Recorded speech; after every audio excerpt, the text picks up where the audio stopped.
Melanie, would you like to do the introduction?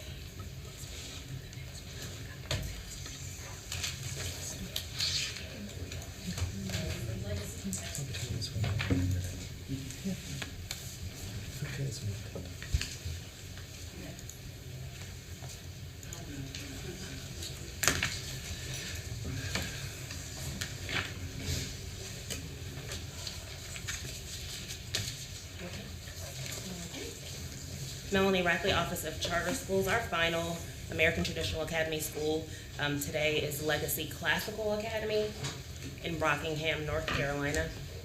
In year one, they will open with grades kindergarten through 5 with 275 students, expanding in year 2 to grades K-6 with 511 students, year 3 K-7 with 646, and then at capacity, year 4 grades K-8 with 727 students.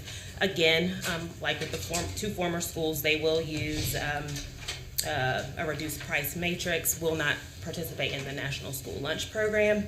They will utilize community bus stops and carpool service. Rockingham County, they will not utilize, this campus will not utilize the weighted lottery. They do not currently have a facility. Their proposed zip code is in 27320. No LEA impact, not a repeat applicant. Again, the EMO is American Traditional Academy. Our map that we have for Rockingham has close to a dozen schools here, and it looks like there are no charters within that 6-mile radius, though there does appear to be a lab school, Moss Street partnership, which partners with Rockingham County and UNC Greensboro. Present today, we have the Legacy Classical Academy Board. You all will be allowed the 10 minutes to make your introduction. So we have Mr. Bernie Parnell here. You can take the floor, Mr. Parnell, and allow 10 minutes for your board. Thank you. One of the things that she said initially is you need to understand that this is Rockingham County, not Rockingham Town. I've lived here for 50 years and I've been explaining that for 50 years. There is a difference. Everybody knows Rockingham on the way to the beach. This is not us. My name's Bernie Parnell. I've lived in Rockingham County for a little over 50 years. It's home to us. It's where we had our family. It's where we raised our family, and it's where we're going. It's where we're retired to. Let me let our board introduce themselves to you, if I could, at this point. Kelly. I'm Kelly O'Day. Can you speak into the microphone? Thank you. My name is Kelly O'Day. I'll be in charge of I'll be the treasurer and helping with the finance plan.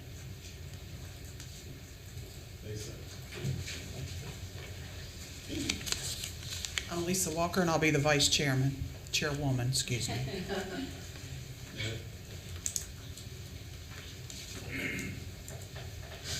I'm Ela Tucker, and I'm the secretary, but I'm a lifelong resident of Rockingham County, been there all my life, and explained away the Rockingham and the Rockingham. But I want to say that I am a BSN prepared nurse. I am an MBA, and I'm retired. I was administrator of an ambulatory surgery center. I'm very prepared on this board to be prepared to help ATA present a quality product for our parents and our children. We do not have a charter school for this grade level in our county, and our parents and our children deserve a choice for a charter school. Thank you.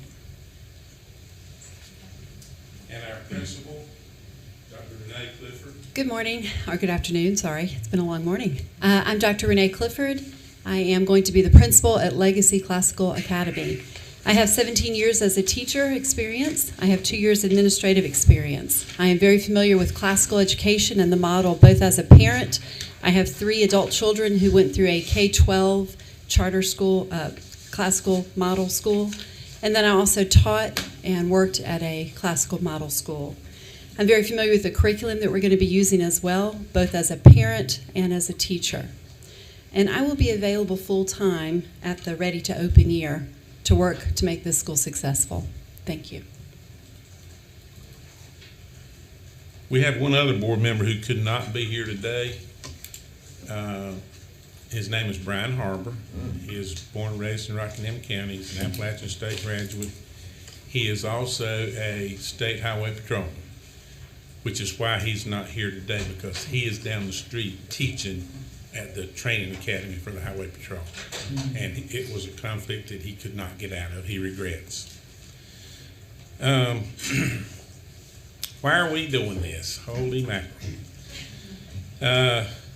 Mila just said, Rockingham County population a little over 90,000.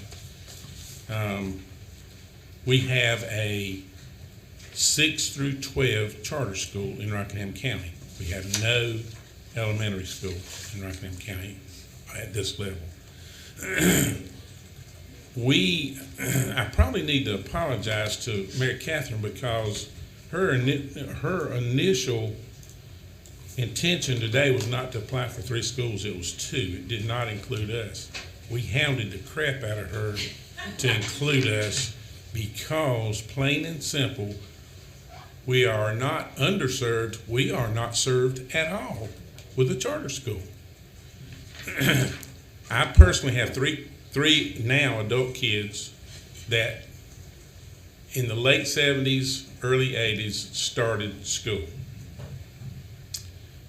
My wife substituted at the school because the principal was a friend of ours at the school that they were scheduled to go to. After she did that about 3 days, she said, nope, we ain't doing this. So we sent our kids to the best, at the time, the best private school in Rockingham County for the first 6 years of their education. Our kids turned out fine. 2 college graduates, one with a master's, the third one went 3 years of college, and I couldn't talk her out of getting married, so she quit and got married. She regrets it, and she'll tell you she does to this day, but it's too late now. So the options that we had in the late 70s, early 80s are the same options, basically, that Rockingham County students and parents have 40 years later. We don't have a charter school. My 2 grandkids that live in the county have gone to the best elementary school that we have. And after the 5th grade, they both, well, one this year is in the 6th grade at our charter school, and one is a senior at our charter school. They have been served very well with this charter school. We are extremely happy with what they've gotten at the charter school that we have. So our sole intent, not sole, that's not true. Our main intent is to give Rockingham County students, elementary students, an option that they so richly deserve and are obviously not getting at this point. If you look at, and I wasn't going to go down this rabbit hole, but I will. If you look at the grades for the 22 schools in Rockingham County, we have 1, which is an A. That is our early college. There's not another school above a C. The school that she mentioned, that's I forgot the name, what they used, but it's the Mall Street that's been turned over to UNCG. Since that's happened, has gone from a D school to an F school. I don't know what's going to happen with that. We'll see down the road. It's a 5-year plan, but they immediately fell from a D to an F. So I'm not hoping for much from that. What I am hoping for is that we can give our students in Rockingham County the opportunity. We all know that the key to every one of these kids' future life is their education. It's not a secret. We are failing in Rockingham County. We are failing these students on a massive level. I've been going to school board meetings for 9 years, ever since I retired and had the time, and have come to realize even more so the need for school choices in our county. We're a Tier 1 county, and our commissioners are trying really hard to get us out of Tier 1, and I'm trying to help them. So choice is my is my focus on this charter school. Why an EMO? The quality of the board members that we've recruited excuse me, is extremely high. These are motivated people who have the same interest that I do, in one of them grandparent just like me, in making sure that their kids get the education they need to get their life jump-started in the right direction. We probably, if push come to shove, we could probably get this thing off the ground, but no time soon. The financing, the whole thing. I'm not a curriculum person. I work for a living. I didn't go to school for a living, so I understand. I kind of halfway understand the curriculum, and to me, it reverts back to.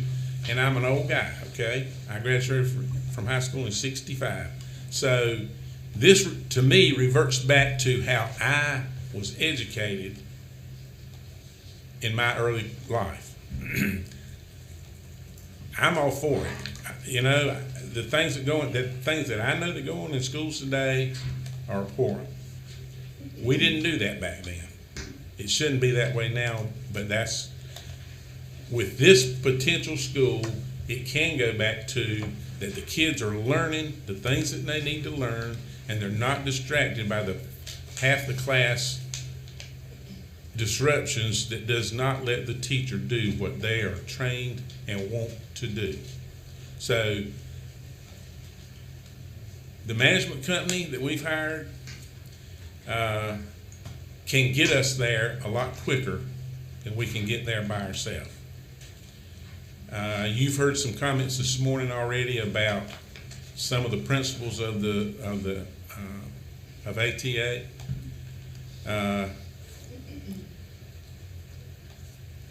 The schools that Mary Catherine has started, the three that I'm aware of, are highly successful schools. Yes, this will be ATA's first school. And if you look at it from one perspective, and I've seen you guys come at it from a perspective, but from my perspective, as a business person, I ran my own business for 21 years successfully. Can't survive 21 years without making a little money. I see it as they have more downside than we do. They need us more than we need them, in my perspective, because if they're going to stay a viable company, if they look at future clients down the road and say, well, the first one we had, we didn't make it, it was a failure. Who's going with them? Nobody. So their future depends a lot on our future too, that we are a successful school. And I am thoroughly convinced, after meeting all the principals and everything involved, that we have made the right choice in the management company that we've chosen. I do not think,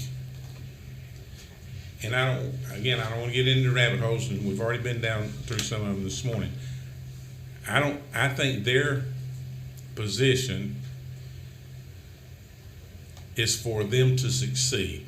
For them to succeed, we got to succeed.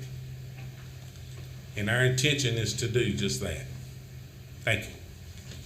We're ready for questions, I think. Thank you, Mr. Purnell. I appreciate your introductions and your comments. I open it up to the rest of CSAB for questions. I noted that in the projections of student enrollment, a good 25% is projected to be from Guilford County, actually. So I'd like to also hear how that impacts the other LEA and those students, and all the comparisons didn't include that county when that's a full 1/4 of their student body. Yes, and I would agree, and along those lines also, within current county of Rockingham, it's also about 10% of the total population of students, which is very significant as well.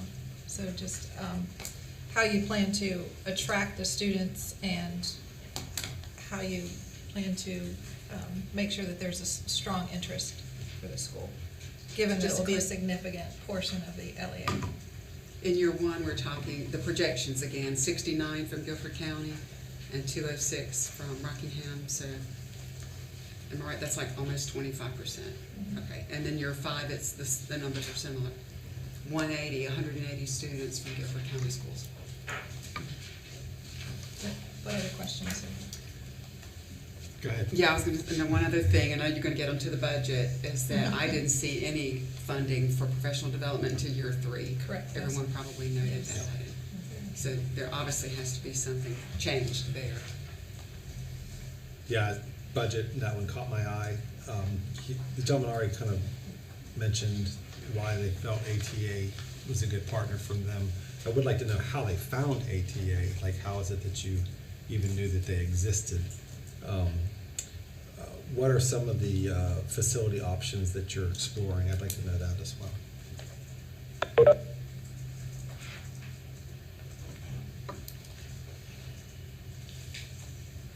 Any You other ready? questions? You ready for me to address that? And just really kind of delve into how you're gonna do your marketing and community outreach. And really, as far as the issue with ATA, we're not saying that they're not a great choice. We're just, you really have to look at it from the terms of the contract.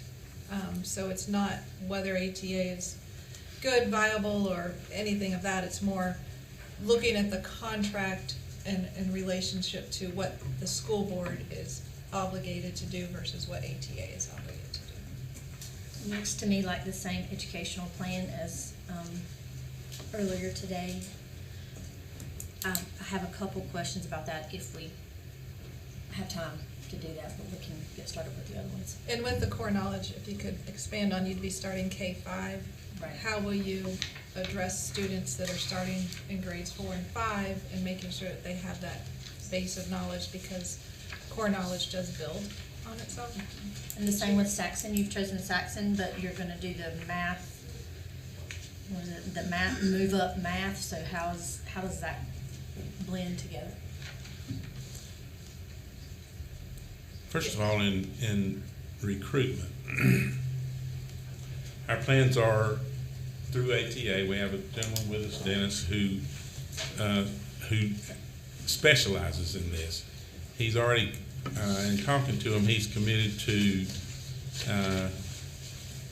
churches, recruiting at churches.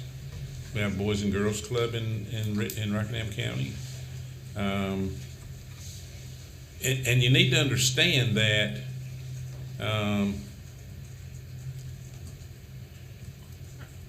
in the public schools in Rockingham County, in the last 10 years, our student population has gone from roughly 15,000 students to this year barely 10,000 students.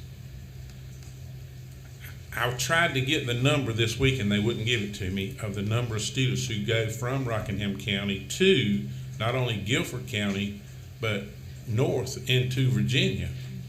We've got kids going everywhere, making the choices that they do. And part of the problem with that is that a lot of them who are going to private schools are from families who can afford to do that. Our general population cannot afford to do that.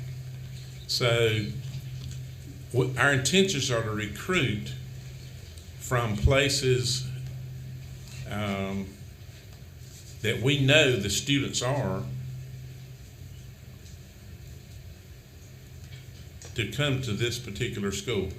I also can tell you that in Rockingham County, in the immediate future, 3 years or so, we're scheduled to have, and this has already been approved and it's in the works, 1,400 new homes built in a corner of Rockingham County. I've just found out this week that there is another 1,700 homes scheduled to be built. And last night I found out from a friend of mine that there's another 800 that are in the works to be done too. This is from a developer. Getting the students there knowing the county that I know, I dare say that if we get approved and we get operational, that our waiting list will be longer or higher in numbers than our student population. The need, I cannot overemphasize the need for a charter school in Rockingham, not just one, but you got to start somewhere. The need is so overwhelming, literally overwhelming, that getting students to come is not going to be a problem. I've talked to many parents. What the impetus for this whole thing to start with was the parents coming to us saying, help us. We need options, not just parents, but we had teachers coming to us saying, we need options. And that's basically how I got involved in this whole thing, because I don't have a vested interest. My kids are grown. My grandkids are now out of public school. They're in charter school. They live here. They live in Rockingham County. So what I'm trying to accomplish is for Rockingham County to continue to grow, and it hasn't grown much lately. I would like to see our students, when they leave our systems, stay in Rockingham County. They're currently not doing that. And there's reasons for that, and you know as well as I do what those reasons are. Can we move to the facilities question? What options for facilities are you? I'm sorry? What options for facilities are you exploring? I personally have, our current charter school system started in an older school that they have now built their own building. That original school is in a community that the community itself as a whole supports big time. It's almost like it's not a town, but it's a community, and they are as coherent, more so than any other place in the county, and they support it. That facility is now empty and potentially available to us. We also have another school in the city of Reedsville, which is currently has been redistricting, so that building is now, it's not vacant because the school system has put 3, maybe 4 classes in there for special ed kids. So that facility is potentially also available. Have you had discussions with them about this? I'm sorry? Have you already had discussions with them about the potential? I have had discussions with this about several school board members, yes. Okay. May I move for the budget real quick? Maybe this is for whoever on the board or the prospective principal.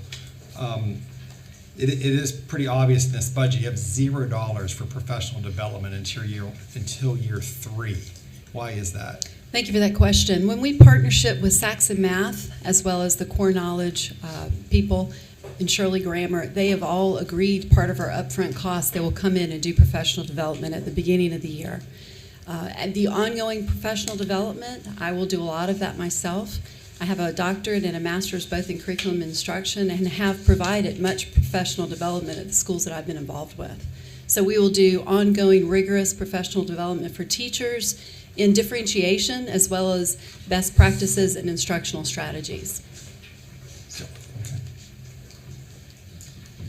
So my next question has to do with technology, and again, just as we've said this twice this morning, I'm looking at this application with fresh eyes with this board, but there is so many similarities to the other schools. To not make a comparison would be ignoring things. No, right? no, and we understand that, and we recognize that both our application and our budget has been based on successful charter schools. We've taken elements from successful charter schools. So my question is you're projecting 275 students in year 1, and your technology budget for computers for students is $130,000. The school we just talked about has 100 more students than what you're proposing, and the technology budget is for students is $50,000 less. So I'm not quite understanding So each of the big disparity between the two budgets that were put together. I understand. Each of the boards did their own budget, so we weren't in connection with the other boards when they organized their budget. We drew up our own budget. We will buy computers the first year to both use instructionally in the classroom. The teachers will all have a Chromebook that they will use instructionally. The students will all have computers as well that we will use, especially on those snow days, remote learning days. And we will also use our computers to do testing. The NWEA MAP testing will be done. It's an online adaptive computer test that the students will use both in the spring and in the fall. We can use those test results to see student growth. The money, the second year and the third year, we will be replacing those computers. We'll be setting money aside to replace computers before they all die. We don't want them all to die at the same time and have no money or no computers set aside. So we do have money set aside to continue purchasing additional computers. The second and third and fourth year, it will be because we're adding new students. Does that answer that question? Yeah, it does. So process-wise, in terms of building the budget that we're looking at, Yes, sir. was that done by this board? Yes, sir. And then this was. ATA kind of reviewed it and gave it the thumbs up, or was it done by initiated by ATA and kind of presented to the board for approval? I'm trying to get a sense of the That's an excellent process. question. This board sat down and worked on the budget, and then we came to ATA with questions, and they helped us fill in some gaps, like, well, you need to have buses. Oh, we're going to do buses. How much is that? Well, that's going to be about $90,000 set aside in our budget for the first year for 2 buses that will hold between 60 and 80 students, which is roughly about half of our population. We've made allowances for buses. So ATA definitely gave us suggestions that were very helpful in putting our budget together. But again, this is an opening budget. This is a budget that will be tweaked as we see the needs going forward.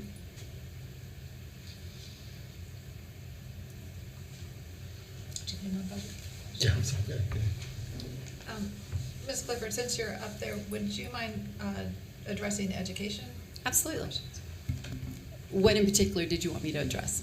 Well, one, just talking about core knowledge and Yes. how you would address the kids coming in older since you're going to start K-5. Yes. So core knowledge is a wonderful curriculum, but in any school, when children enter and they're not used to that curriculum, they need to be caught up. So our teachers will be trained in differentiation.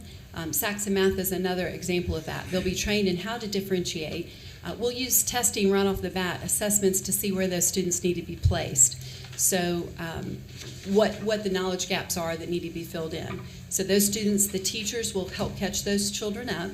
And then also core knowledge is wonderful because at the beginning of each unit, it reviews the prior knowledge that is important for that unit, that success in that unit.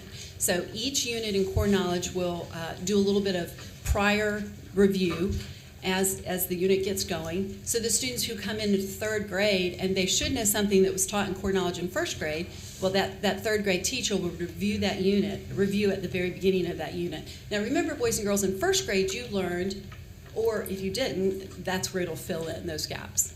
Does that make sense? Yes. It's also, Saxon is a spiraling, and so is core knowledge, a spiraling curriculum. So it will continually come back around and those skills will be hit again. Ms. Fuller, do you have some additional questions too? Yeah, speaking about Saxon Math, you talk about a move-up math program, and with what I know about Saxon Math and the spiraling, how are you going to make that happen? Oh, this is a wonderful opportunity. So these students will come into our school, and Saxon has a placement test. So when I taught second grade and was teaching Saxon, I had a new student who came into the school, brand new to the school. We did a Saxon placement test, and he actually placed at a third grade math ability. So during math time, the entire school was doing math at the same time. He would actually leave my classroom and go to the third grade classroom for math instruction. So he was getting instruction on his ability level, which is very rare in a lot of schools.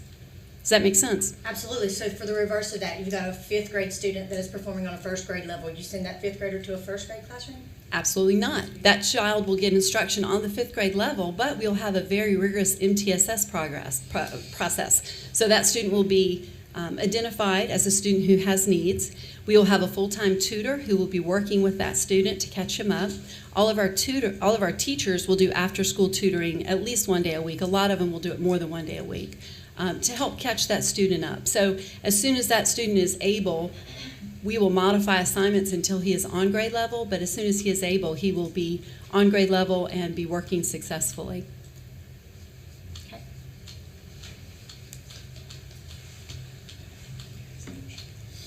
Dr. Clifford, I recognize the budget is a draft. Yes. And for the most part, it looks fairly thought through.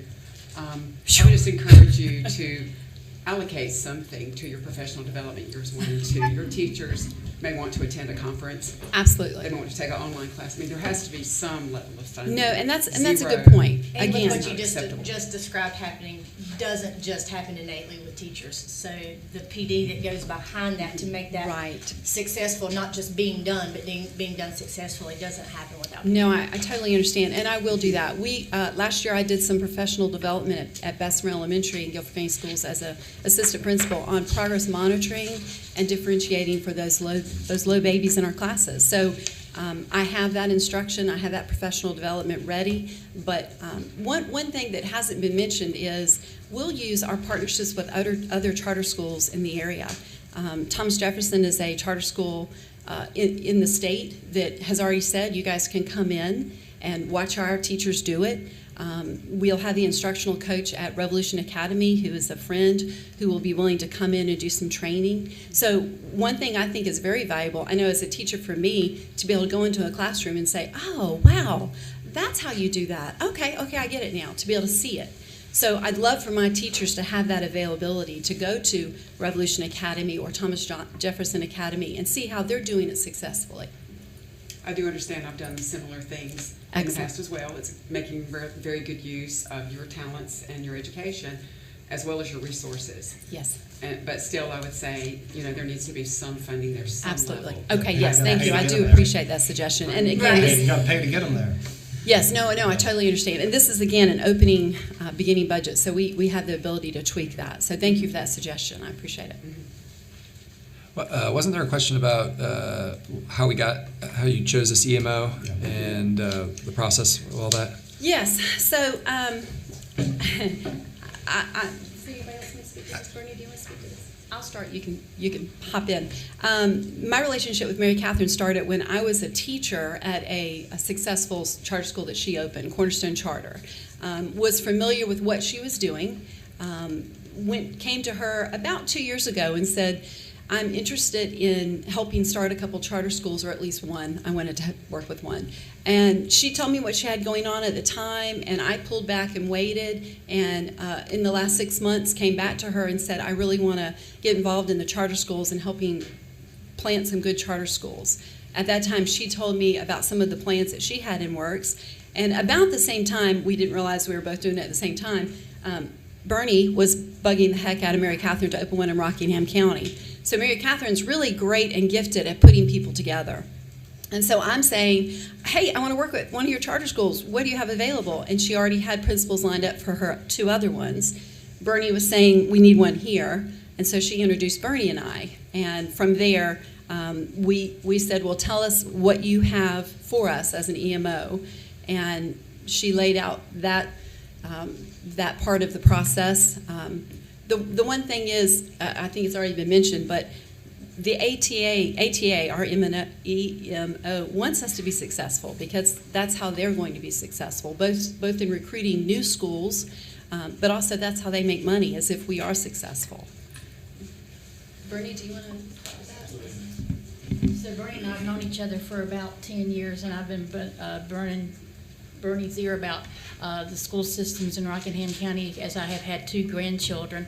Like I said, I'm a nurse and worked all my career in Guilford County, and I see the advantages of the schools in Guilford County, and we're having children leave our county to come to different counties, and I just felt that was wrong. Yes, Bernie said we probably could have gone out and done it by ourselves. We talked to multiple people about, and we don't have the expertise to do it. We found what we thought was a company that has the expertise and can come in and help us do this at the level we want it done. And just feel like it's important that we partner with someone. So we found them. They fell in our lap That's what we can say. And we are happy that we found them, and they've kept us on this road, and we think that we can get there quicker. We did look at American Academy, and we looked at some other things, but they are local. They know our state. They know our county. They know Guilford County. They know our area, and we think that's important that they know our children and they know our area. That was important to us. Have you had discussions, to go back to a facilities question?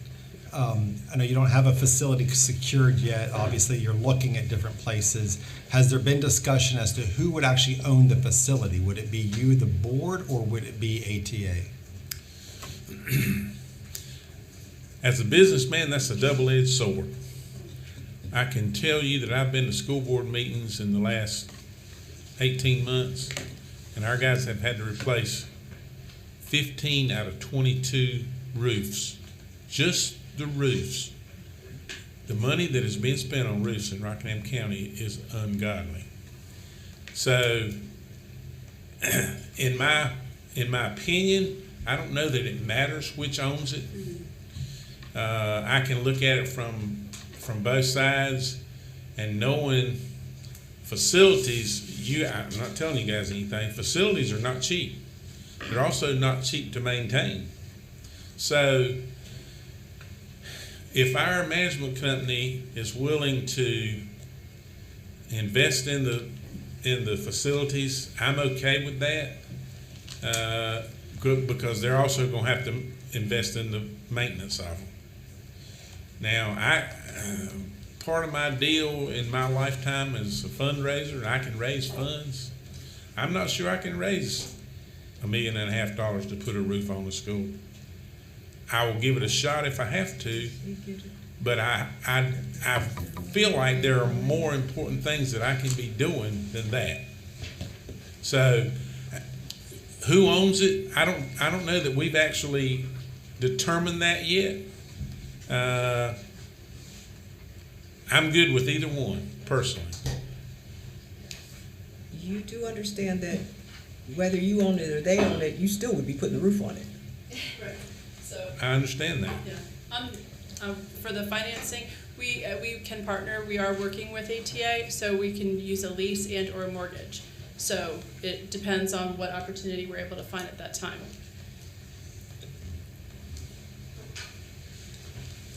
Okay, thank you so much for your comments and answering our questions. I did have one other quick question, then we can go into your closing statement. Of the board members, which ones are tied to the existing charter schools? I'm sorry, tied to Existing charter schools now? one. Just Ms. Walker? And I can tell you that I personally am actively recruiting for this board for potential board members. I've been doing that for 6 weeks or more. How many members of the board are there? There are 5. We have the potential for up to 7. And how many of those people live in Rockingham County? All of them? Of the present 5, 3 out of the 5 live in Rockingham County. I live in Oak Ridge. All right, thank you. I'm in Summerfield. I'm just below the border. Part of Summerfield is in Guilford and Rockingham. And the recruitment that I am doing is for Rockingham County residents. I'm actually not far from her. I'm not that far. Oak Ridge is not that far from the line. I can tell you that I personally live off of Highway 158, and I am less than 15 minutes from Revolution Academy, which is why so many of our kids are going over there. Thank you. If you'd like to go ahead and do your closing statement? Sure.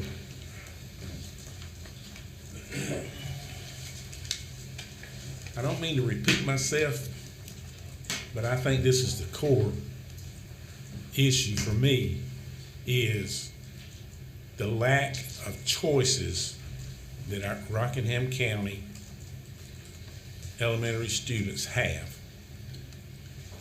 Again, we're a tier 1 county, which means we're poor, okay? That's a fact. We're working on that, and one of the ways to get out of that is through our education system. Our public schools are not doing that. They're not accomplishing that. If they were, our student population would not be going down every single year.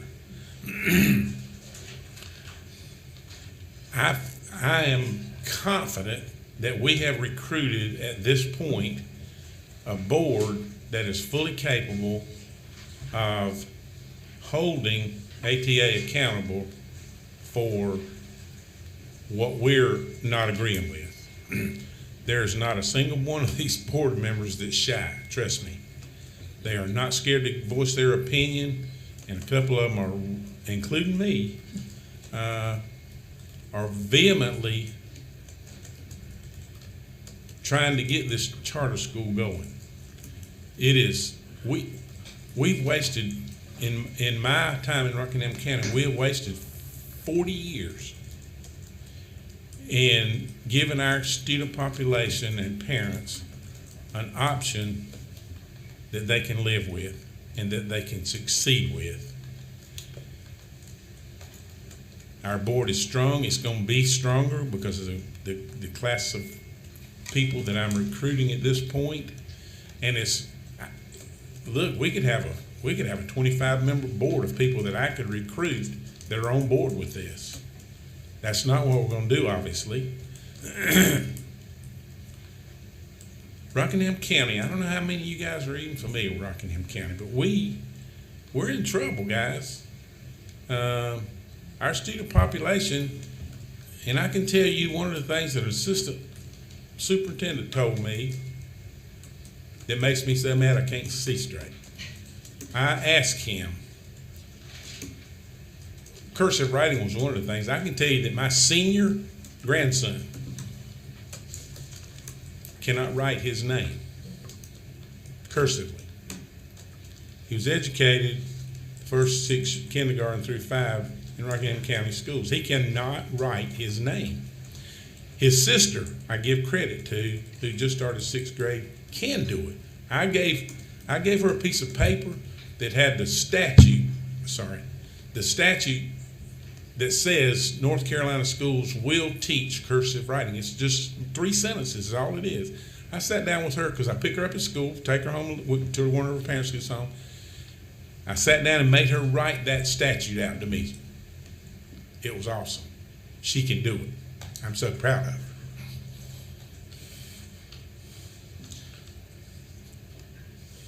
Sorry. We need choices, guys. That's all we're asking for. And I can tell you that if we can get this off the ground, that I personally will be back here asking you for more approvals. Thank you.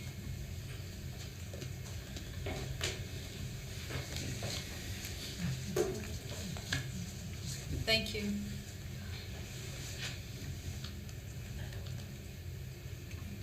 Comments?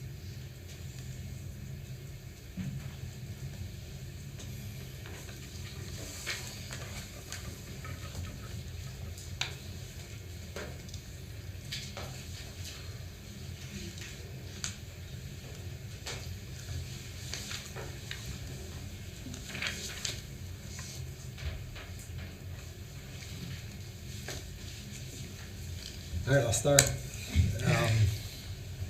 Again, I have not questions about the sincerity, the dedication of the board members who are involved. That's none. To not have, again, it's not as we've said this all day today, that, when we ask these questions and these tough questions, it's not about, it's not personalizing it or not believing that there's a real need or interest or desire and work ethic from all those involved, whether it be from the board members to ATA. But we have a responsibility to ask those tough questions about these applicants. Again, I think I said this morning, it's not unusual for charter applicants to come before us at this stage and not have their facility plans figured out. I didn't. But I do think there needs to be some work done around who's actually going to own the building, because that is an important part of the contract that they have with the management company in terms of the ramifications of who owns that. There's definitely some questions in the budget that there's some holes in the budget. There's lots of questions on the budget. Insurmountable? Probably not. I asked the question about who developed the budget because this is what I'm wrestling with in my head. I look at this budget, and I don't know how you put together a budget for any school, public, private, charter, independent, have $0 for professional development. I don't know how you put together a budget with it working with the same EMO where the computer cost per student is double than what you're putting into the other one. So it seems to me if it's like a push-pull, like if this board generally developed this budget, which I believe they did, they said they did, so I believe that. But when you put that then in front of your educational partner, why aren't they flagging those things? That's what I'm wrestling with. I'm gonna admit something probably that the contract between the EMO and the school, is there someplace in there where, are they paying the EMO rent until they can buy the building back? Why is that? I mean, It that's, doesn't say that. Yeah, there is no Yeah. language around facilities. It's not even mentioned. This is a model where the EMO, basically, when the drops come from the state, the EMO is taking the money and then paying, and then the board is going to be basically sending in their expense receipts and saying, okay, reimburse us for this. So the EMO is getting whatever's at the end of the year left over, right? That's a very... the only reason I said question is I know that there's several companies, in-state and out-of-state, that's the structure. Like, it's almost impossible to get a loan from a bank without a 5-year track record of financial strength. So there's companies out there that do that, they buy the building or build the building and you pay rent until you can get a mortgage. And I would strongly recommend if finances are the issue, that may be language that the EMO or somebody may want to consider with these three. Well, they're schools in somehow conversation. tied into charter development, so that who does buildings? But because they're tied into the EMO. But in the budget, it's kind of hard to figure out how that works. Well, and again, American Charter Development and ATA, it's not clearly defined anywhere in the application. So again, it would be very helpful if all that information was clearly defined, because it doesn't seem like some of these conversations have even taken place. And because the contract is vague, it could go either way, and I feel like we have a responsibility. Because we understand this is like Make sure permanent it's- rent. Mhm. Well, Well, it could be a mortgage. We don't know that. we I don't mean, know. that's kind of weird. I mean, it just sounds like Right. there's, Very possible. it's like you're permanently paying rent as opposed to having your own school. Yeah, that's actually not clear based on this agreement. So even in the pre-opening budget, this would be to get them ready to open, right? And they have $10,000 allotted for office space, but other than that, where is the funding for that temporary facility? What gets them in a building if it's not in this pre-opening budget? There was facility lease and mortgage year one at $263,000, and that increased. Okay, in our regular budget. And then yeah. increased to 1.38 in That's true. subsequent That's years. true. So that's there. But, so they've set aside money for a facility, Mhm. but it's unclear on the ownership thereof, Right. and what those terms might look like. Thank you for the clarification. And no, I agree, like, as a board, you would hold ATA accountable. I have no doubt that you would. However, the substance of the contract is what holds all the weight. And so that's the guiding document in this application, is the contract. the risk of sounding like a broken record, which is why I didn't say anything. That since the contract didn't change, my concerns didn't change.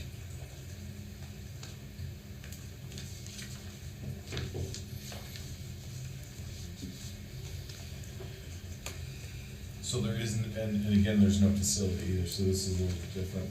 There's an opportunity to get facility, but not, because, so that, if the conversation of a fast track, where would this school land? If they Well, were it's not, to, yeah, it's not a, oh, you mean for next year? yeah, like if this were to not move forward. If they lock down their facility, they definitely have the need because there's no charter school there. So if they lock down a facility prior to applying as an acceleration, they could apply as an acceleration. But they would have to lock down the facility first. Buying time also for negotiation with the contract, Yes. like with the same conversation. I think isn't the next round in January? Yes, it opens up at the end of January and closes at the end of April. So, So they yeah, have so to they've leave got it all in the way to April. end of April. And I really hope that happens. I mean, the need is so obvious in an area where there aren't a lot of choices. I hope that happens. If we don't decide to move this forward, I would beg them to apply for an acceleration, get all their ducks in a row, come back to us, and let's get a school there.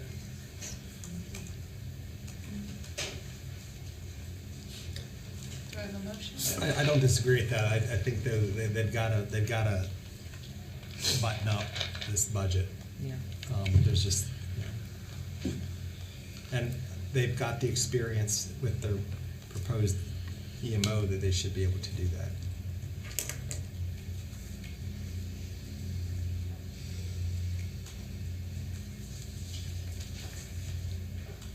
Okay, I'll make a motion. I make a motion that we do not move Legacy Classical Academy forward to RTO status.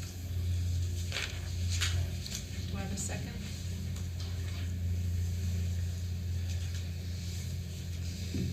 I'll second. Okay, any discussion? More discussion? I'll say this last time, going along with what Terry just said, I really hope that they will consider fast track, because there's only a few things that need to be done, tweaking the budget, locking down that facility, and working this thing out with contract with the EMO, and I see the passion, I hear the desire, I have no doubt that our man will be back asking for some more schools real soon, especially after they get the model down to a science and do some good things for students in that area. Yeah, I hope that if this motion passes, that the board listening today doesn't take this again as we don't want to see you again. I've been on the other side of that podium and not had the success that you want to have, but you learn from it, and hopefully that will be the case. Because I think there's there's potential here. And there's definitely a need in Rockingham County. Any other discussion? Can we do a roll call vote, Ashley? Great. Terry Stoops, Aye. John Eldridge, Aye. Bruce Friend, Aye. Rita Hare, Glenn Kroger, Aye. Shelley Bowler, Aye. Cheryl Turner, Aye. Todd Godby. Aye. All right, passes. Ms. Turner, may I say something? Sure. I understand that this EMO had 3 applications before you today, and they had some issues, but one thing they don't have issues with is identifying strong, capable leaders, and I want to thank you for Yeah. the 3 leaders that came up and spoke. Extremely impressive, so please come back. And that they've identified the leaders so early. Yes. Is also impressive.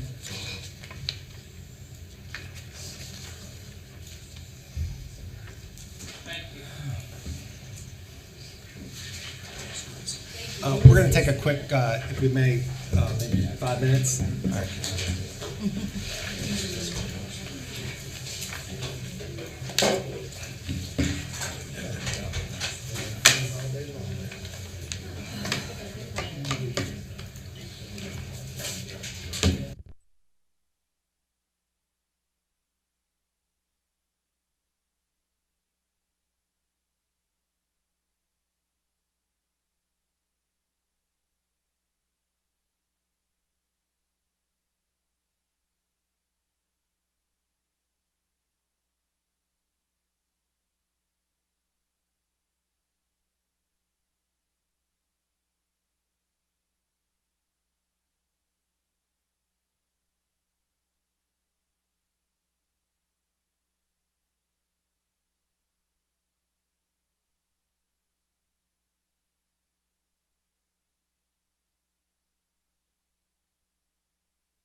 Their Snapshot for Clemens County, in year 1, grades K-5, 150 students. Year 2, K-6, 175. Year 3, K-7 with 200 students. And then year 4, at capacity with 225 students. They are proposing to use the services of a catering vendor and participate in the National School Lunch Program. They will provide transportation services to their student body. They will use the weighted lottery. They also do have a facility at 1054 Harvey Point Road in Hertford, North Carolina. There were LEA impacts statements submitted from Clemens County on behalf of this applicant. They are a repeat applicant. They are utilizing the services of an EMO, and at the time of the submission, their application was complete. I believe we have Chair Mr. Tony Riddick here today, so I am going to turn the floor over to you, sir. Okay. Thank you very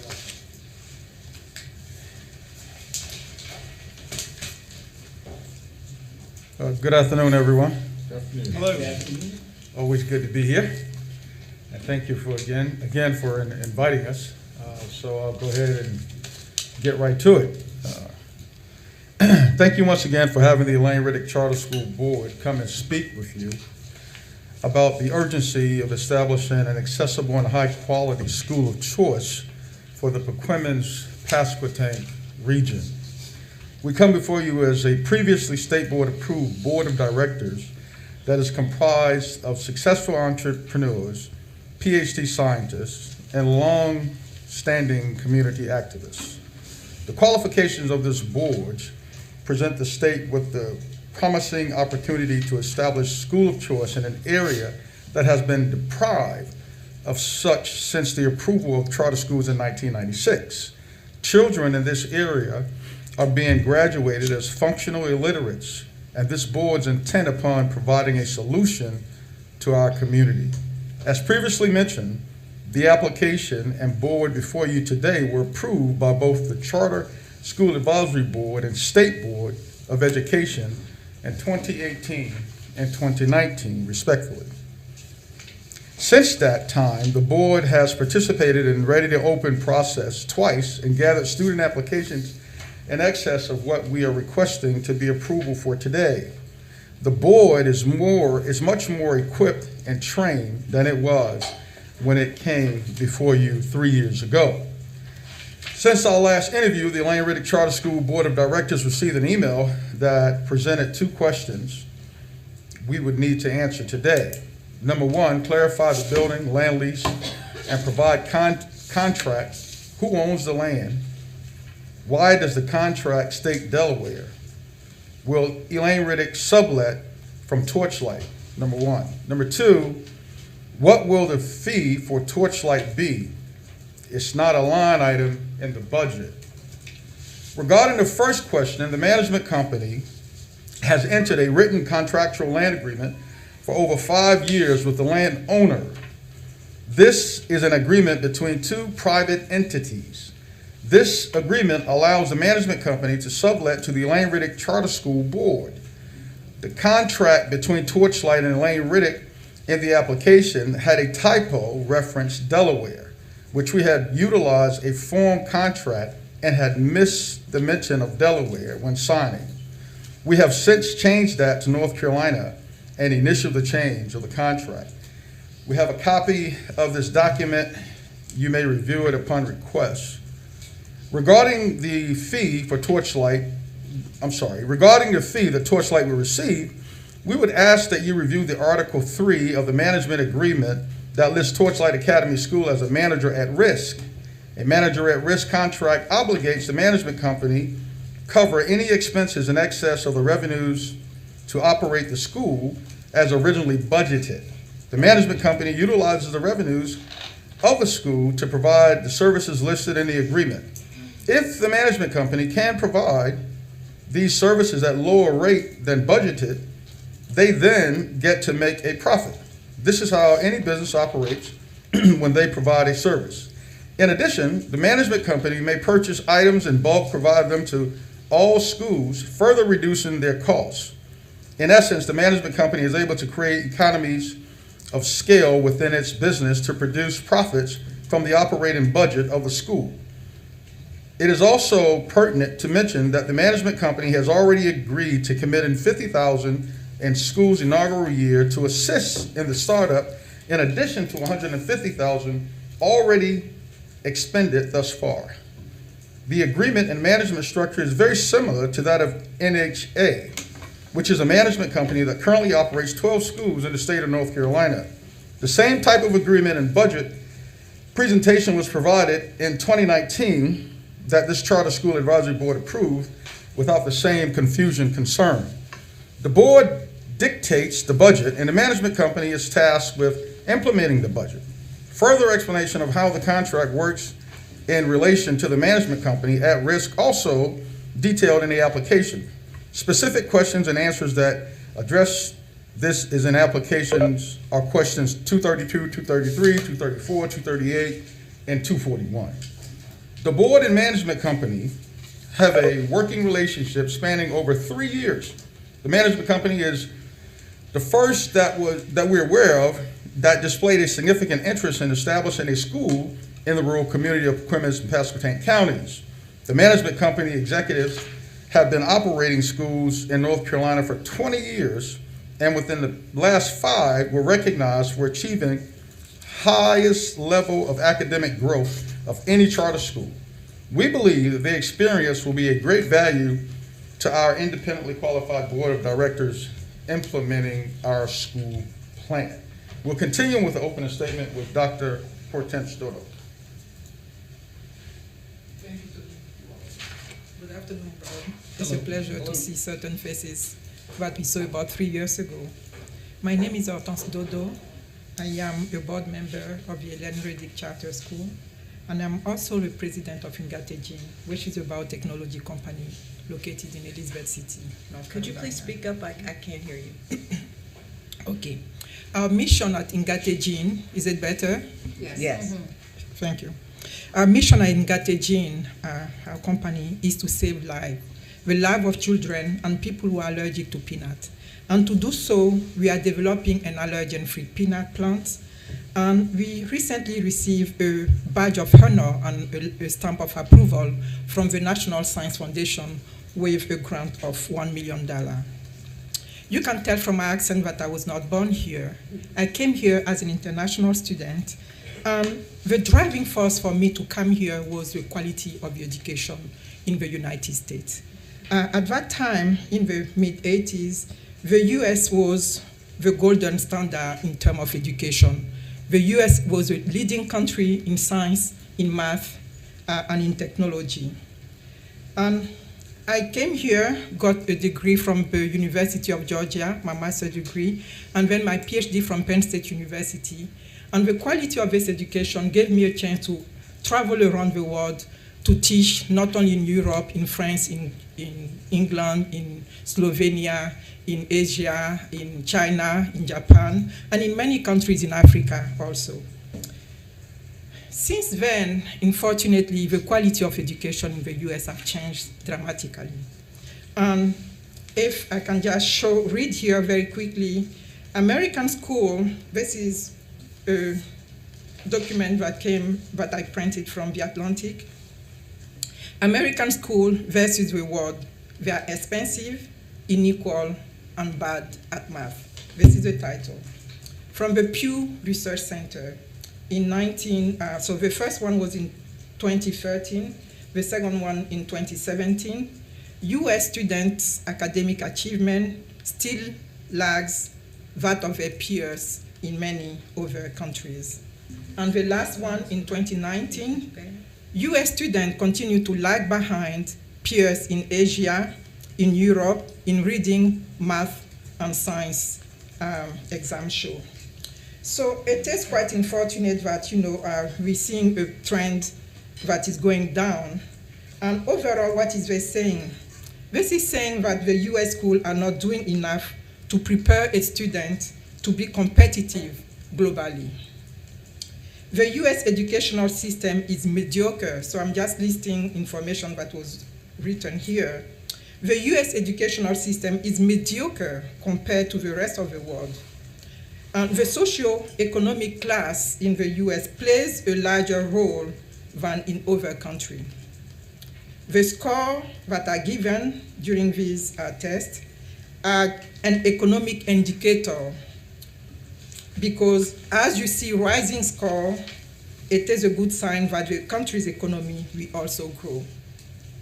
So, in addition to this statement, in North Carolina, 32% of college students, okay, no, let me go back and say, in North Carolina, there is a 32% college preparedness gap between black and white students. And this is quite unfortunate. And only 30% of black graduates at grade proficiency. And so if you have the grade that is an economic indicator, I think we should all be concerned about the fact that the US, to be competitive at a larger scale, need to really go back and do an effort in education, be it at the low level as well as the higher level of education. And that's really what we are trying to do. We want to give our students at the Untitled Charter School in our area of Perkins County a chance, an option to perform better so that the US can also perform better globally. Thank you. Thank you. Thank you for those opening comments. Just to remind everybody in terms of our time here this afternoon, we now have had the opening statements. We'll have, if needed, 25 minutes of Q&A with the board, closing statement by the applicant at 5 minutes, and then deliberation and vote. We have two options today. One is to move the applicant forward to the State Board of Education for recommended approval. One would be to decline the applicant at this time. So with that, I'll go ahead and start since I facilitated the last interview. I guess a question I have for the board, in a letter that was sent to you dated October 12th, 2021, you and the board of the proposed Elaine Riddick Charter School were informed that Torchlight, the educational management company that you've identified in your charter school, is the one you'll wish to partner with, and who manages two other schools, that both of those schools, Torchlight Academy and Three Rivers Academy, have been found out of compliance with federal special education laws and regulations. So in light of this information, do you feel your board has the ability to run a school with a sound educational and financial foundation, continuing to be partnered with Torchlight? And if not, please explain how you would plan to operate Elaine Riddick Charter School without the assistance of Torchlight. Can you please repeat the last part of that question? Sure. So in light of the information about the two other schools, I'll paraphrase, that Torchlight operates being out of compliance with federal special education laws, given that information, do you still feel that your board has the ability to run a school with a sound educational and financial foundation, continuing to be partnered with Torchlight? If the answer to that question is no, then how would you plan to operate Elaine Riddick without the assistance of Torchlight? Okay, so this is a very big question. So I would ask that you be patient with the answers. Number one, I'd like to start out by saying we looked for management companies for quite some time. And we had been preparing ourselves to make a big difference in Clemens County for years, working on the academic side, working on a community relations side, and really trying to develop a formula that we can plug and play. The formula that we're developing in Clemens County would be a formula that's transferable to the other 99 counties within the state of North Carolina. Part of that formula is a management company that believes in what we believe in. A management company who has vision, who has a scope, a management company that understands the importance of not leaving any children behind at all. We found that in Torchlight Academy. You compound that with 20 years of experience that they have, and you compound that with recognizing them as one of the fastest growing in terms of enrollment and academic achievement, I believe in 2016, these things became very, very important. So we don't really want to entertain the idea of not working with Torchlight, Mr. Friend. We don't want to entertain it. And I say that because we are a group of professionals that run businesses, that operate community events. We operate educational activities outside of the school systems. So we found that the best fit for what we are going to achieve is Torchlight. Now, before I go into the next part of the answer, what I'd like to ask you, just so that I'm clear, are you saying that we can't move forward without Torchlight? I'm just asking the question, sir. Okay, thank you. Okay, so now let me answer the other side of that question in this statement. So as a board of directors, we also recognize the proven track record of performance for Torchlight Academy located in Raleigh. Our review of the matter leads us to conclude, as indicated in the October 12, 2021 letter, that if the EMO brings itself into compliance and meets all state requirements to become eligible to serve as our management company, we remain committed to engaging them as the company for Elaine Riddick Charter School. However, if the state is not prepared to approve Torchlight as a management company, the board of directors of Elaine Riddick Charter School is prepared to move forward with opening the charter school independent of the management company. And again, we don't want to do this. And the reason why we don't want to do this, I want to reiterate this point, is because we have a great relationship. Imagine this. Imagine 20 years of experience on a job we're to just disregard. It's not that we can't do it as a board of directors. We just value and appreciate the 20 years of experience that the company brings to the table dealing with the disadvantaged education issues that we have in the state of North Carolina. As I proceed, Elaine Riddick Charter School will lease the facility located at 1054 Harvey Point Road from Torchlight Academy School, LLC, as originally planned, but without engaging the services of EMO. Elaine Riddick Charter School will take full possession of the school facility on July 1st, 2022. The facility will be upfitted by the landlord, which is happening right now. No rents will be due to ERS until ERS takes full possession of the facility, July 1st, 2022. ERCS, Board of Directors has discussed how we would move forward without the EMO. First, we have agreed to each commit up to 20 hours per month from December to August the 22nd to carry out necessary tasks to get the school open. This is nearly 900 hours of volunteer service with a fair market value in excess of $100,000. Additionally, the board is personally committed to spending $30,000 of its own money to ensure school opening. Because Elaine Riddick Charter School has already gone through the RTO process twice, most of the paperwork will consist of review, editing, and refining. A volunteer team from the board will complete and submit the RTO submission due in December.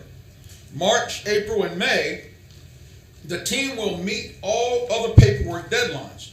A board volunteer team will make free public service announcements in December, January, February to facilitate an open enrollment and will conduct the enrollment lottery in March 2022. The board will use free job posting resources to post in employment positions, including the school administrator and teachers. A board volunteer team will conduct review, implement applications, and recommend a school administrator, teachers, and other staff to the full board of directors. The board will contract a school administrator and teachers with effect start dates on July 2022 when public school funds become available. The board will hire a highly qualified school administrator with the skills to run the daily operation of the charter school with oversight and support by the board.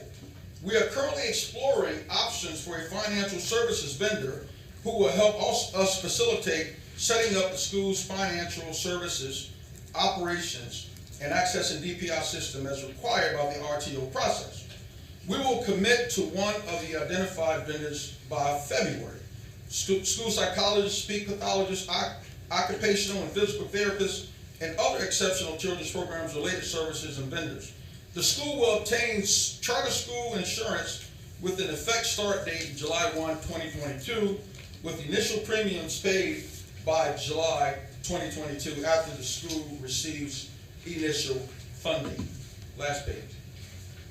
A board team will begin the National School Lunch Program, NSLP, application process in January 2022 and facilitate enrollment as the NSLP with a target start date of August 2022. The school with contract with a school lunch vendor. We're also exploring a cooperative relationship with the local school district to contract the local school district to provide vended meals to our students if possible. The board has investigated the purchase of the school buses and contracting for transportation services. We're confident we can purchase school buses in July and hire bus drivers or contract with transportation services, either one. We're also exploring the developing and cooperative relationship with the local school district for transportation services. A board team will facilitate the school's participation in the federal E-rate program to ensure that the school has internet access upon startup and the capacity for students to engage technology. Board teams will carry out all functions required to get this school open independently of the EMO.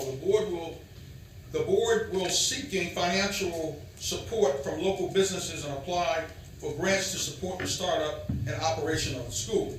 However, the board has the capacity on its own to start up and operate this proposed charter school. The board has several successful entrepreneurs that have started and successfully operated businesses. We have been engaged in the process of attempting to open the school for over 3 years now. We are now prepared to move forward. And I'll say again, Mr. Frank, the importance again of having that unified relationship, although the EMO is currently out of compliance, what we'd like to see is some sort of working relationship between the state and the EMO to help us to continue to solidify this process and move the school forward. We don't want to hurt any more students. You've heard Dr. Hortense Dodo read the stats related to that, and our mission still is to improve this process. I hope that I answered your question. Thank you. I do have one more question before we open it up for general questions. Okay. So in your opening statements, you gave the answers to the 2 questions that we had submitted after the first interview. Why were those answers not presented to us in writing per the instructions that were verbally stated at the last interview, as well as what was stated in the letter? Because as we explained prior, for the second interview, the process is that we submit questions to the board, they respond, they give us a chance to kind of, before we get here today, be informed of what your response is. So we did not receive that, so I'm curious as to why we did not. Okay, I was unaware that you did receive it, so that's a mistake on our part. We're not normally in the business of not following through with agreements, and we apologize for not getting you the information. I'm sorry, Sam. I could also help Okay, answer that. please. Yeah, so we had listed in the application, and my name is Adam Zell, help with the writing of the application. We listed the applicant contact information within the application, and that applicant contact never received that email. I had followed up on that, and we were informed we couldn't submit because after we found out that email was sent out, the deadline had already been closed.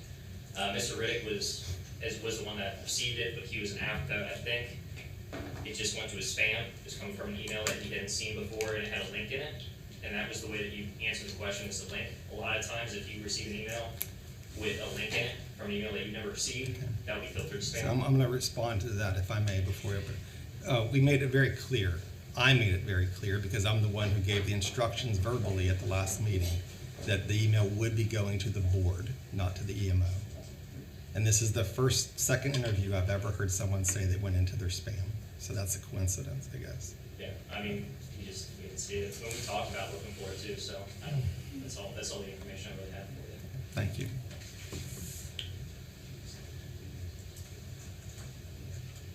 Other questions?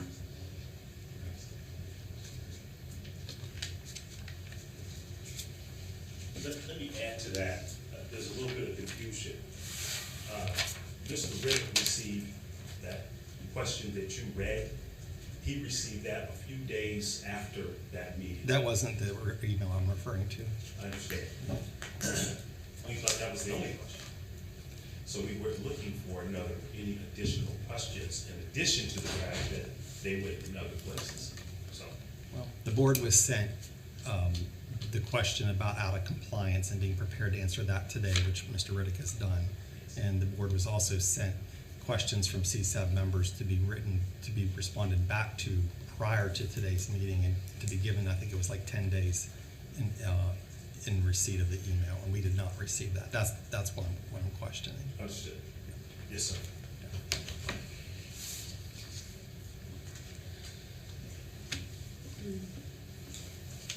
Are we going to pick up the second line of question? Yeah, it's open up. It's our time for questions, discussion.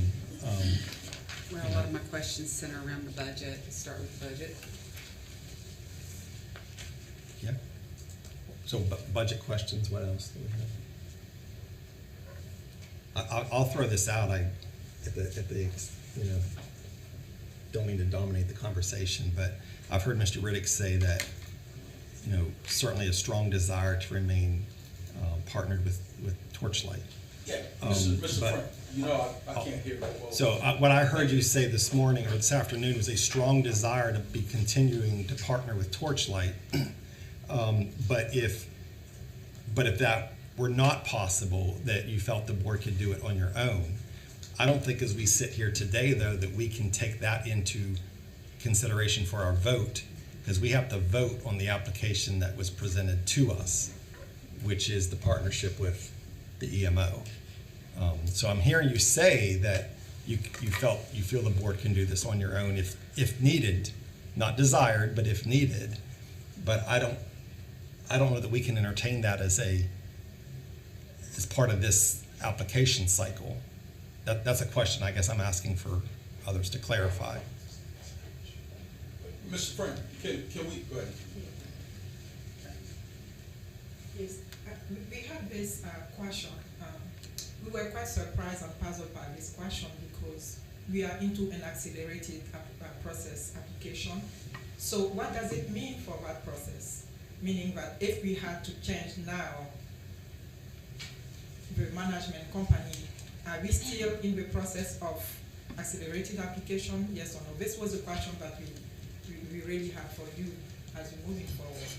Yeah, and I'm looking for counsel on that as well, but it's my understanding that we're looking at one application with the Board of Alade and Riddick partnering with the EMO. I don't think we can vote today on yes, but if that doesn't work out, then we'll go to Plan B. I think that's a second cycle, unless I'm misunderstanding. Can I offer something else to consider perhaps? Speaking of myself. Yeah, I'm sorry. I want to offer something else a little to consider also, because ultimately, man, we have to get to school, ultimately.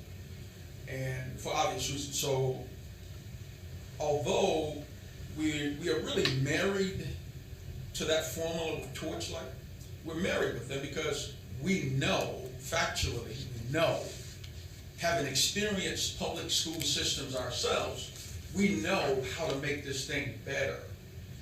And part of making it better is partnering with a brand that understands the audience that you're trying to raise up So here's what we want to suggest also. So allow us to continue, hear me out, to work with Torchlight. And I believe the review comes back through on March. If Torchlight is not compliant, then we can move forward without Torchlight. But what we're asking is that this contingency be considered, that from today until March, when the review comes back, allow us to continue to work with them. And what that does is that it gives them more time and it gives us more time, in addition to moving the process forward and nobody's hurt. This is what we're asking as a option to be considered. Well, one of the reasons that would be a problem is because you're an accelerated application, Yes, which then has to be approved by the state board by February. Okay. And so the state board's not, they have to know what you're gonna do. They're not gonna approve maybe this, maybe that. They're just not. So that's, giving you till March just isn't an option, because legislatively they have to approve an accelerated application by February. So, Ms. Turner, that right there is even a harder hit, because we were just given this on the 12th, right? Well, but when the state got, no, I mean, you have to know when the state found out. Like, it's not like this is something that we knew prior to the time we notified you. We notified you 2 days after we knew about it. Right. So what we're saying is that, how do we continue to move this forward, considering everything that we have before us, and understanding that our goal here is to not allow the kids in Clemens and Basketball Tank and Jawan to suffer any more education? Yeah, okay. We have a, come on. I wanted Dustin to speak to the timing issue, because we submitted a plan with Dustin's help and the other folks that we've brought on to help resolve this singular issue.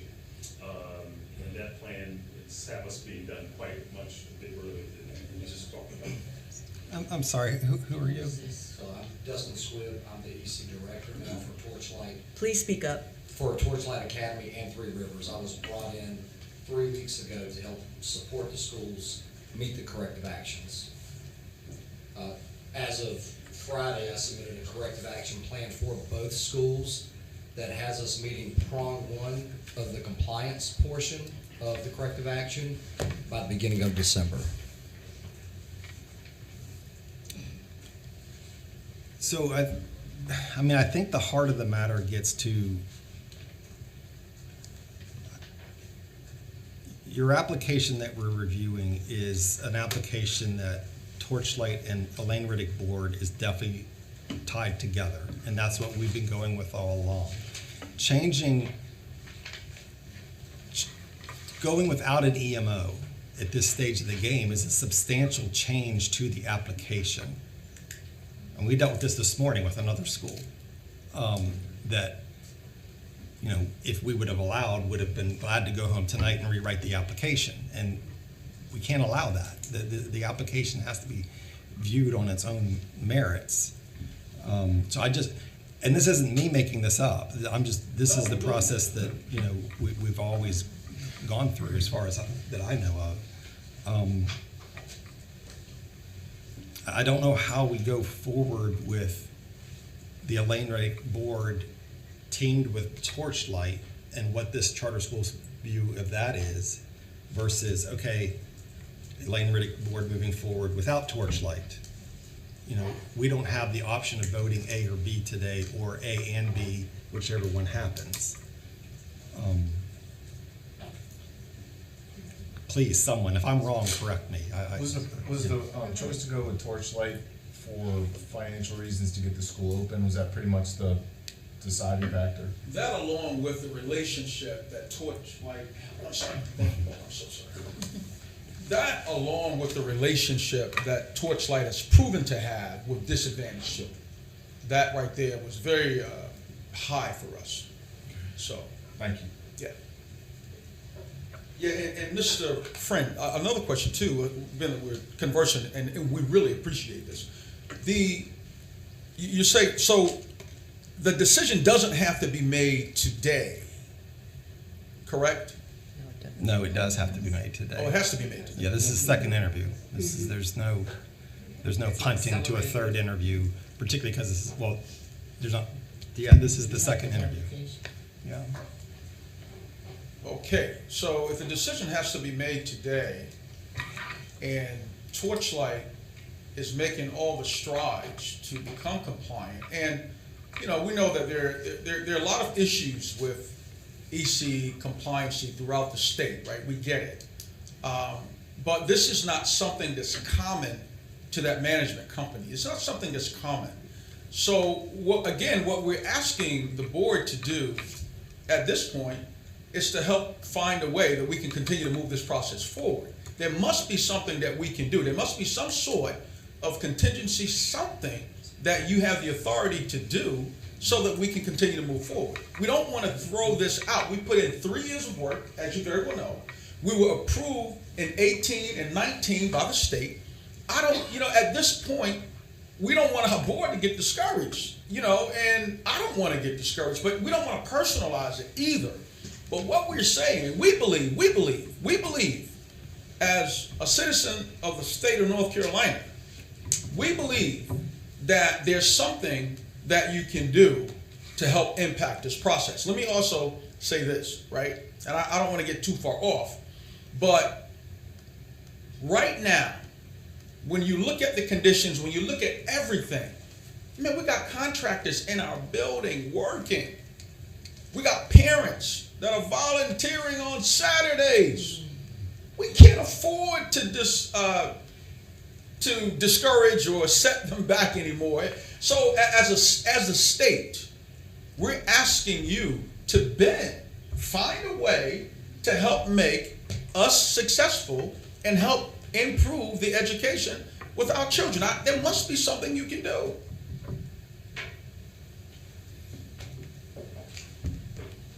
Excuse me, this is Rima. I'm sorry, Mr. Riddick, are you finished? Yes, please. Okay.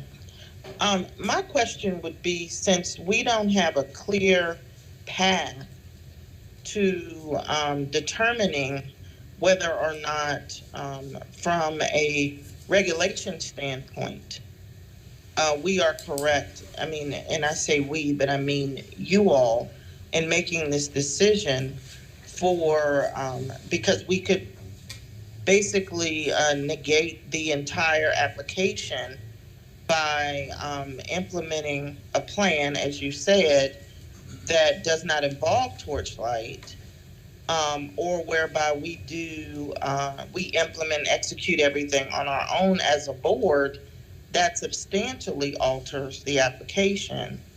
So then we're at risk of voiding the accelerated application. And because of that, is there not some contingency there just for that very reason? Because there doesn't seem to be enough information to make a determination today. Although I understand that it has been said a determination has to be made today.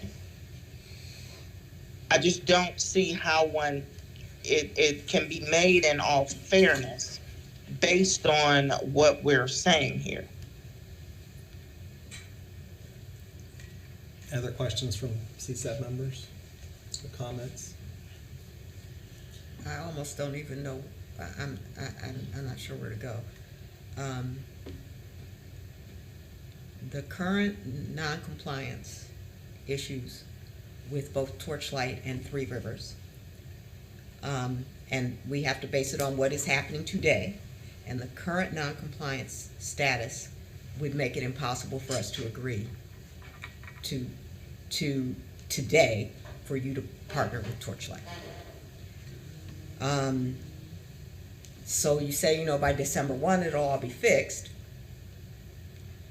Maybe. But we can't send it forward based on it'll all be fixed by December 1, because what if it's not? You're in a situation, and I'm speaking to the board specifically, and believe it or not, I have experience at this, personal experience, having been on the board. You're in a situation where your EMO partner is out of compliance with the other schools that they operate.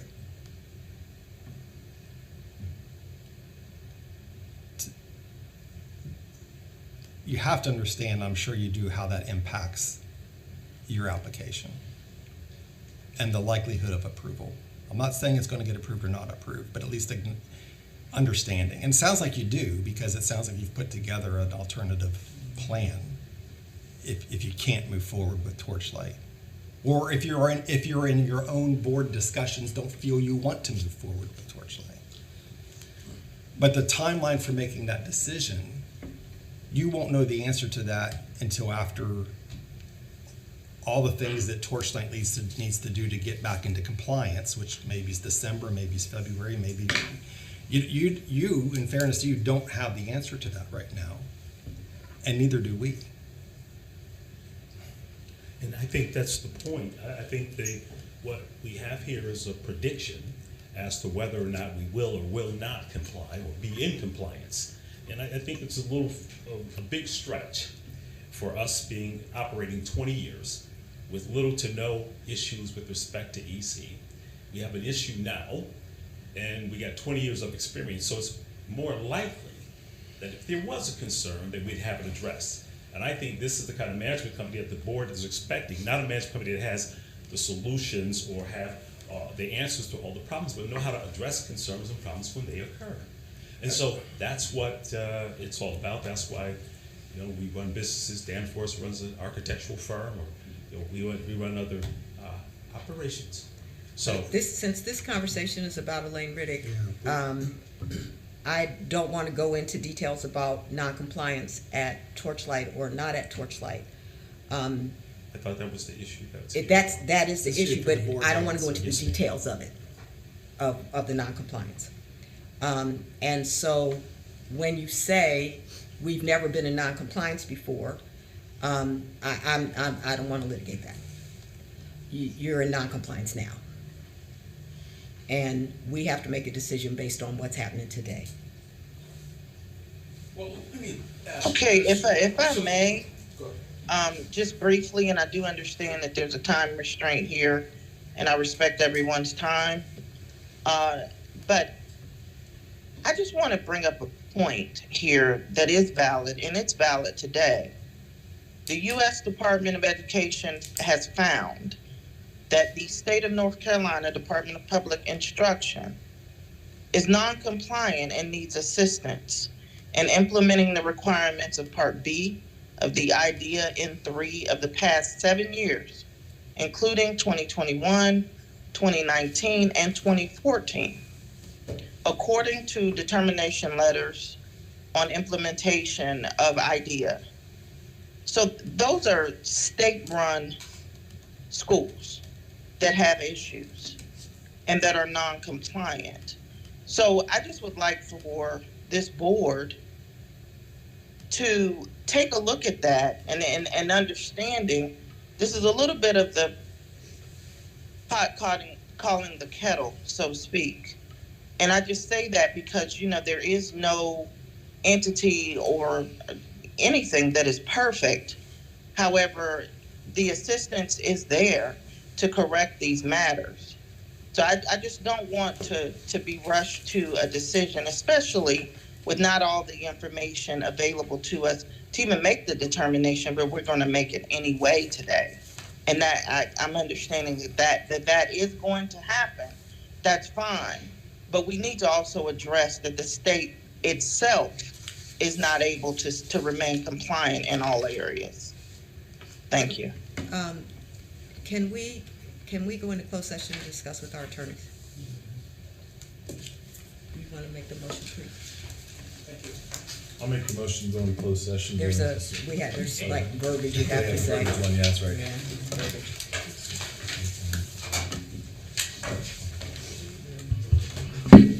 I move that we go into closed session pursuant to North Carolina General Statute 143-318.11A3 to consult with our attorneys in order to preserve the attorney-client privilege between the attorneys and the public body.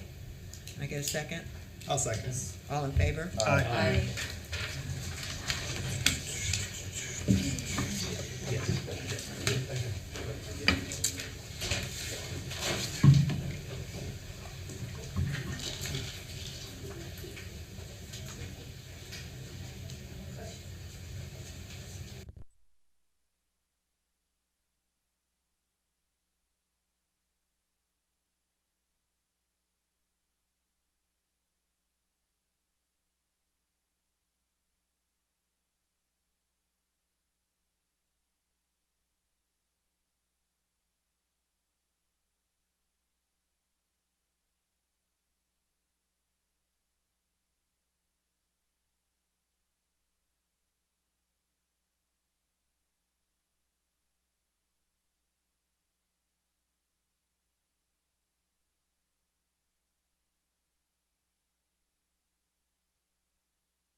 So we're gonna have to go forward with any decision today being on the merits of the application as it is written and submitted to us today. We're still back into discussion phase. If there's any other further board discussion or questions we have for the applicant.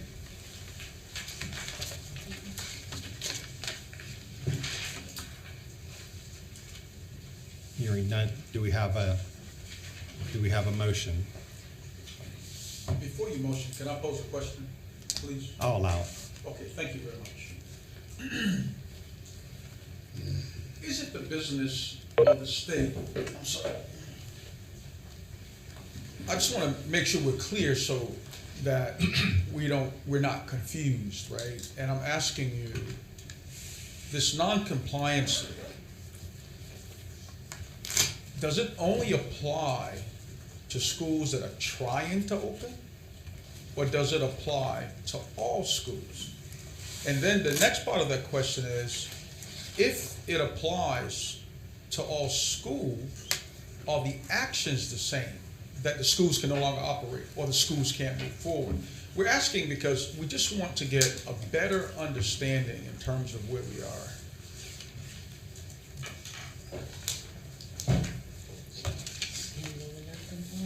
Well, first of all, we're not responsible for all schools. So I don't know that we can respond to what applies to schools that are not charter schools. But Ms. Turner, I'm not asking, I'm not saying you're responsible for all schools, right? I'm asking, does the state law apply equally to all schools? And I'm asking, let me pose the question again. I'll try to clear it up a little bit. There's a possibility that we may not move forward because the management company is non-compliant as it relates to EC students. We agree with that. My question is that rule applicable to all charter schools?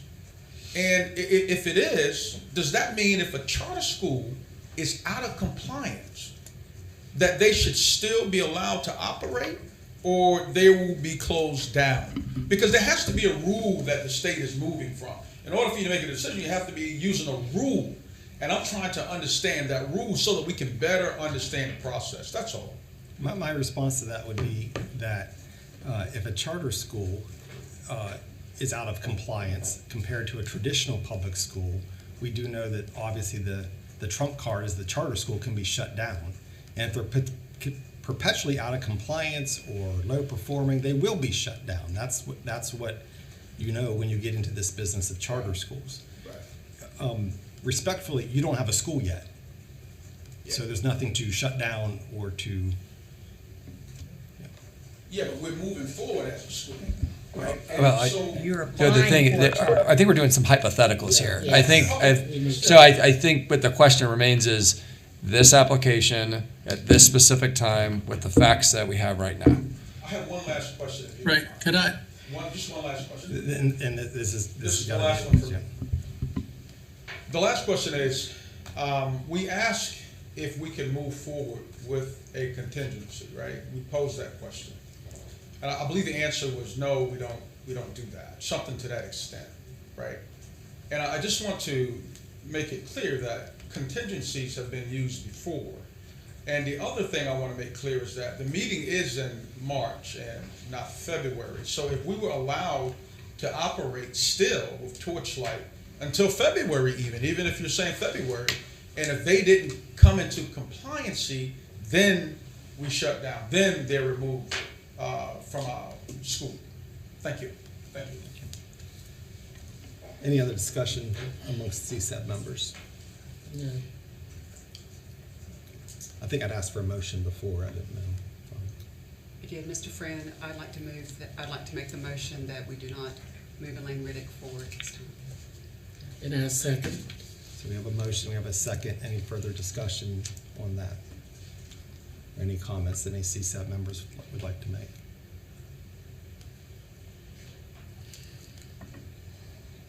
I think I'll make one comment, that if this motion passes, that Elaine Riddick and this board consider thinking about the next application process and really consider it with, if you're able to do it independently, what does that look like? And I'll make a comment probably, which is that I think I made in the last month's meeting as well. I don't think that anyone here at CSAB is questioning the need in Clemens County or the passion and the commitment to excellence that this board has. So. Agreed. Any other comments? Ashley, do we need to do a roll call vote? Okay, Terry Stoops. Aye. John Eldridge. Aye. Bruce Friend. Aye. Rita Hare. Aye. Lynn Kroger. Aye. Hilda Parlay. Approved. Shelley Bullard. Aye. Cheryl Turner. Aye. Todd Gomby. Aye. Okay. Passes.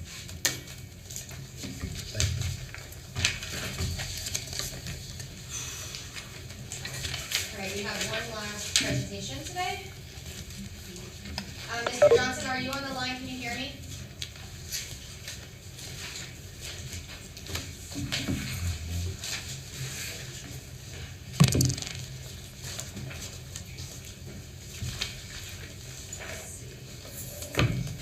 Mr. Johnson?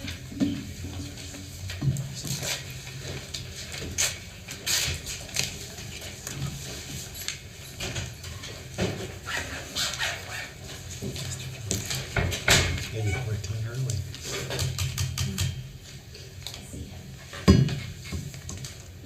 Mr. Johnson, can you hear me? I see you on here, and I think you're unmuted.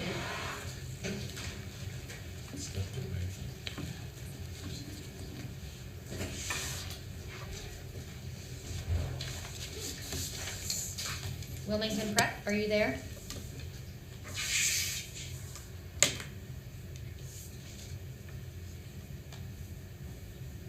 I see him. Oh, I see him. There he goes. It looks like you're unmuted, but we cannot hear you. Can you try your audio again? Make sure it's coming from your, sometimes you have to go into the audio selection on WebEx and make sure it's coming from your computer.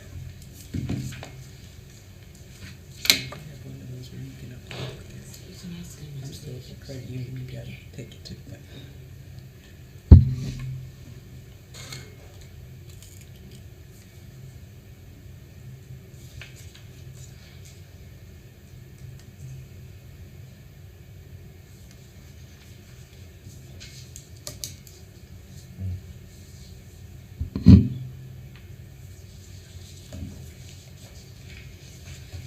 If you toggle the microphone icon, there should be a drop-down menu. His lips moving. He's unmuted, but. Yeah, I don't know what's going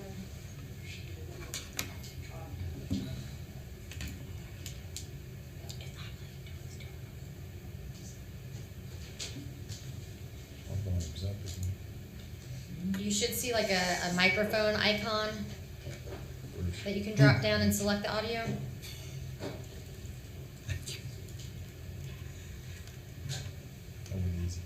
The other option is I can give you my cell phone and I can put it on speaker here. Which that might work too. This is what time this is there.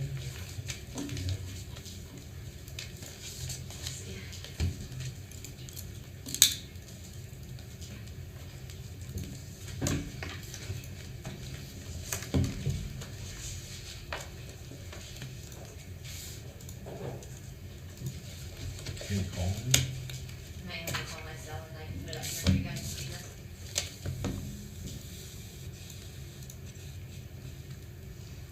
Might as well step away.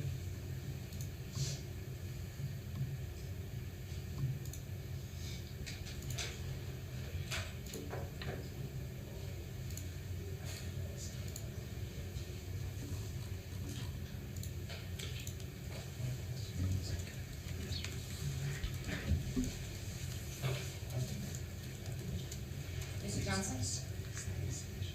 Okay, so I'm gonna try, I'm gonna put you on speaker near my microphone and they should be able to hear you, okay? And then. That's okay. And then you just tell me when I need to move a slide, okay? Let's try this. Okay. All right, you can go ahead and speak. Good afternoon, everyone. My name is Kevin Johnson. I'm a school principal here at Clemens Preparatory Academy. I do want to apologize for the absence of our board member, board chair, Miss Valerie Galloway. She planned to be here with us this afternoon, but unfortunately, due to circumstances beyond her control, she is unable to attend. So I do want to apologize. Nevertheless, we are thankful for this opportunity to share with you our plans for school-wide academic improvement and overall school growth. Like all schools in the state and across the globe, our students' academic performance and well-being had been severely impacted by the pandemic. We saw our scores across all subject areas has fallen drastically, which has created a huge learning gap.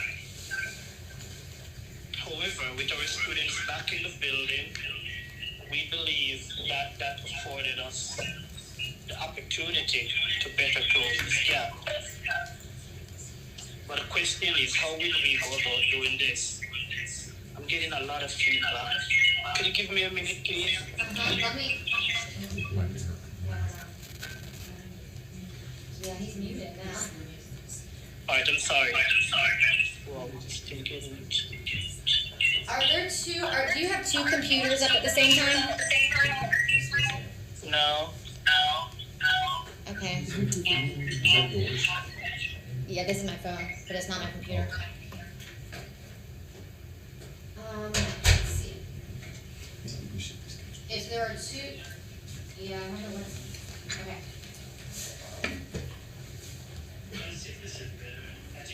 Okay, that's okay, that sounds better. I was saying, we have seen our scores across all subject areas, they have fallen drastically, and this has created a huge learning gap. But we believe that with our students back in the building, it's afforded us the opportunity to better close this gap. The question is, how will we go about doing this? Well, as a school, we go back to the basic, and that is we had created a strategic plan with the goal to improve academic performance for all students by achieving a school performance score of at least 55% and meet or exceed growth as measured by EVAS.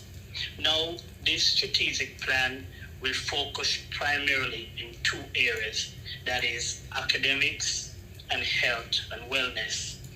Our academic goal is students at Wilmington Prep will show at least 15% growth in reading and math scores as measured by North Carolina end of grade assessments. Our health and wellness goal, Wilmington Prep will provide a safe, caring, and inclusive school environment that will strengthen the health and wellness of students and staff. Now, what I'll speak about is the actions that we will actually implement to ensure that we will be meeting these goals. And first, I'll start with academics. One of the things that we had done is that we had reconstructed and reorganized our pacing guide to align with NC check-ins. Over the past several years, we have been using the check-ins as our benchmark. However, what we realized was that our previous pacing guide wasn't totally aligned with the NC check-ins. For example, some standards that were taught weren't assessed, and vice versa. Some standards that were assessed weren't actually taught. So we believe that it was imperative for our pacing guide to align with the benchmark that we're actually using. Secondly, we do offer after-school tutoring. However, we have been offering those in March, starting in March. We believe that it is necessary that we actually start those after-school tutoring a little bit early in the school year, so we are shooting for January. In the past, as administrators, we have been conducting teacher walks and providing feedback, but we have been doing so more like on a bi-weekly basis, or even in some instances monthly.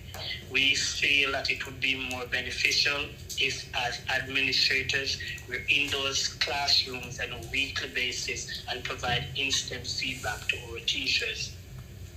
We're also encouraging all teachers, regardless of their content area, to incorporate test-taking strategies. We feel that this will actually help our students to perform better on the end of grade assessments. And as a school, we will continue to provide common planning time to discuss school data and to promote collaboration among our staff. This also serves as a means of wherein initial teachers can actually observe veteran teachers and provide a common time where they can discuss teaching strategies, classroom management skills, and so on and so forth. Furthermore, we are using our benchmark results to inform instruction. It's a means where we can see, for example, what standard a teacher might need to spend a little bit more time on, or even some topics that a teacher might need to re-teach. And based on our school data, we realize that regardless of the grade level, our math scores are lower than our reading and science scores. So we feel it is important that all of our math teachers actually participate in specially designed math professional development.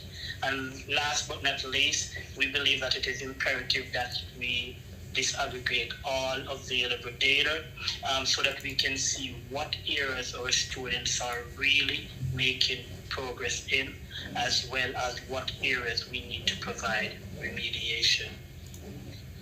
As for health and wellness, first and foremost, we want to identify students who are at risk of developing social emotional learning and or mental health issues.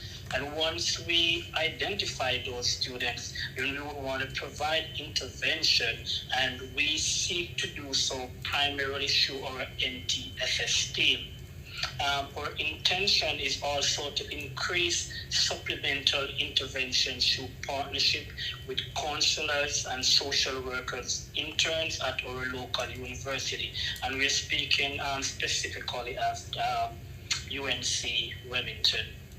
At the school level, we had provided what we call a turnaround room, and in our classroom, just ComStat, just an area where students can spend a little bit of time to refocus before they actually join their class with their classmates. Would also like to improve access to community-based services for students and their families. We realize that there are a lot of resources out there that is available to our students and their families, but for some reason they're unaware. We want to bring that to the forefront so that they can utilize those services. And finally, we would love to annually review our disciplines and crisis intervention policies and practices to ensure that we're actually providing the best services, as well as to see if there are any form of correlation between students' social, emotional, mental health issues and discipline records. We believe that if we successfully implement this plan, then we are confident that our students will experience increased academic performance and growth. Thanks. Thank you. Any questions?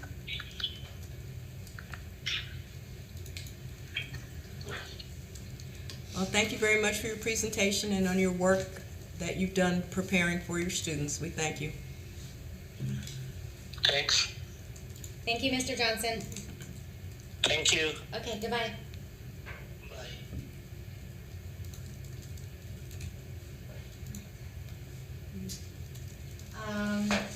So that's all we have today. Hallelujah. I know you probably were hoping for more. Our next meeting will be December 6th and 7th, and over the next few weeks, I will send out a draft agenda. Any other logistical questions? No. All we need is a motion.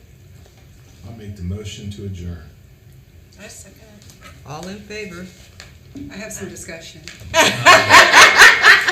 I'm No, you serious. don't. I think our Office of Charter Schools, they just do exemplary work every month. Yeah, that is good. This Y'all are so month, I good. want to move that we give them the ABCD award for going above and beyond the call of duty. Do I have a second? Second, Third, fourth, fifth. Stellar job, stellar work. Great job. Thank you, guys. Are we done streaming? I will have, Do we have the parking passes, or do we have to see? we're done for the day. She said take a picture and email it to. You have to turn it.